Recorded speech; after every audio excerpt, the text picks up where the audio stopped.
Yo, what's going on, everybody? It's your boy Jonathan here with the weekly scuffle, and I'm gonna talk about the Miami Dolphins draft, how it went, how my opinions on the picks, and how I personally feel each pick is gonna pan out and help the roster.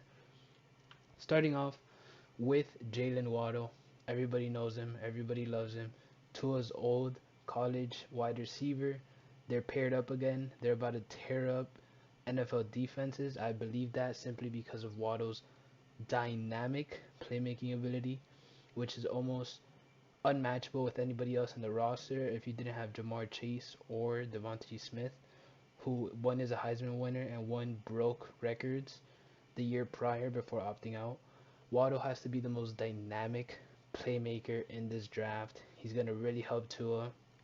Tua is super precise in the short passing game, and the interesting fact is Waddle actually, when Tua was targeting Waddle, Tua had a 158 quarterback rating, which was the highest in college football when they played together. Next up, we're talking about the other first round pick, Jalen Phillips. Of course, we all realize his injury history. That's the big question with this kid. If he wasn't injured, Dolphins might have had to pick him at 6. That's how great of a talent this kid is.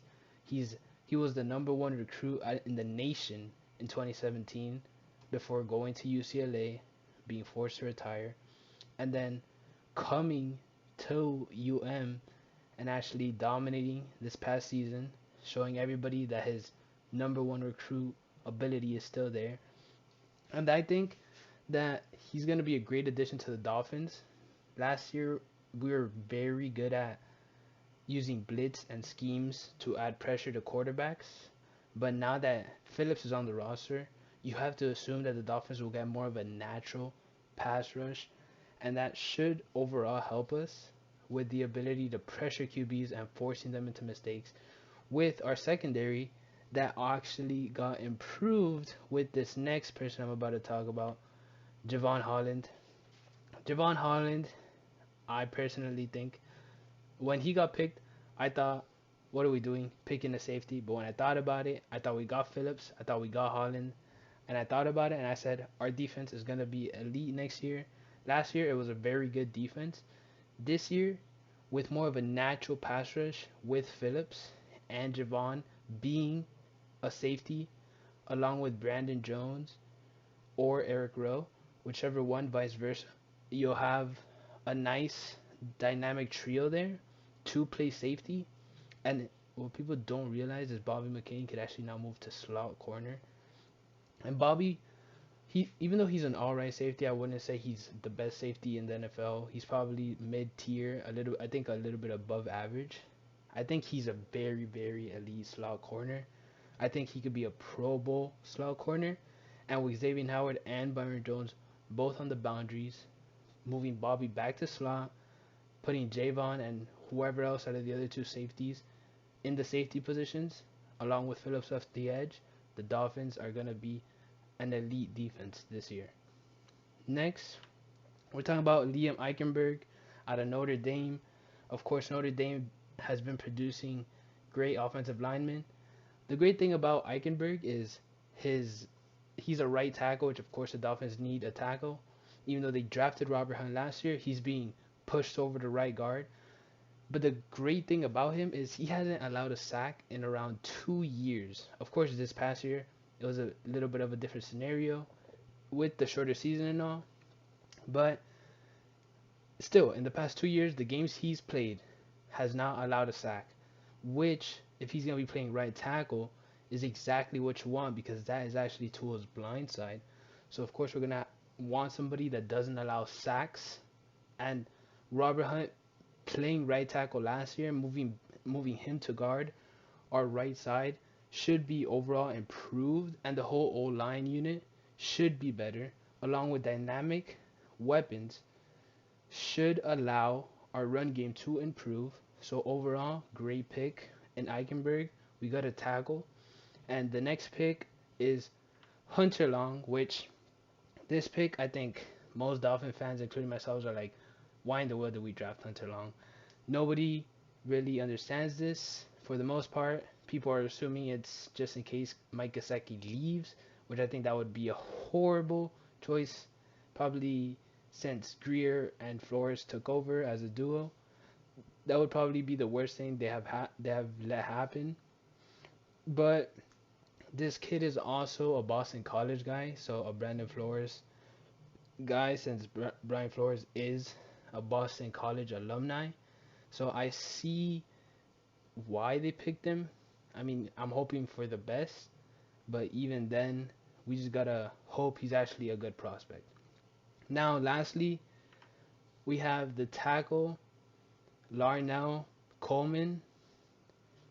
I'm gonna keep it brief with him. He's very much so a developmental tackle. I don't think he's gonna make the roster. I think he'll probably end up being cut, and if he's not picked up by some other team that maybe wanted him, he'll probably end up on the practice squad. The person that really intrigues me out of these two is actually Jared Dokes.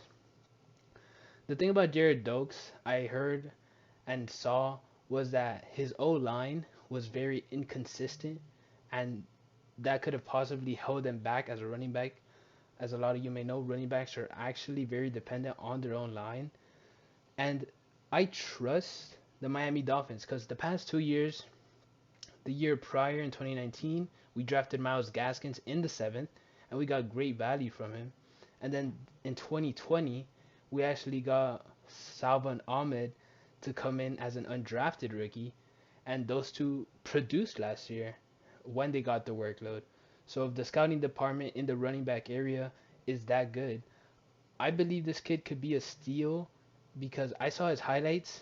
First, I saw his measurables: 6'1", 230, big running back. The first thing that I noticed in his highlights, the kid's got hands. He's a great pass catcher for his size, and he's still a bruiser back.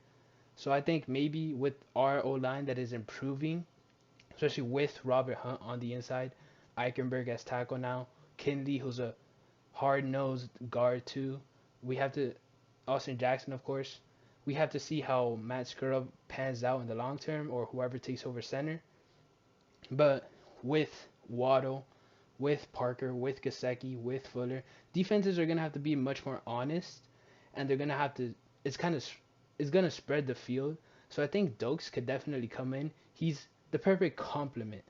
I know personally I wanted the Dolphins to go for Javonte or Najee because they were very good complements for Myles Gaskins. But I really like this Jared Dokes pick, and I honestly think he will be the one of the faces of this draft classes in a couple years. That's my bold prediction, and we'll just see how it works out. But as a Dolphins fan, this draft class has been really great.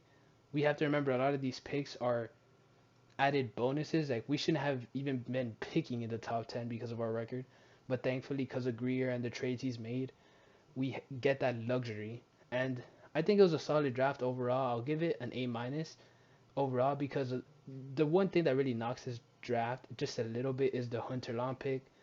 I know a lot of people, including myself, Hunter Long was a very questionable pick, but still a great draft. And who knows, maybe Hunter Long proves me wrong and he's a great tight end. But we'll see. This is my reaction to the Dolphins draft class, and thank you guys for watching.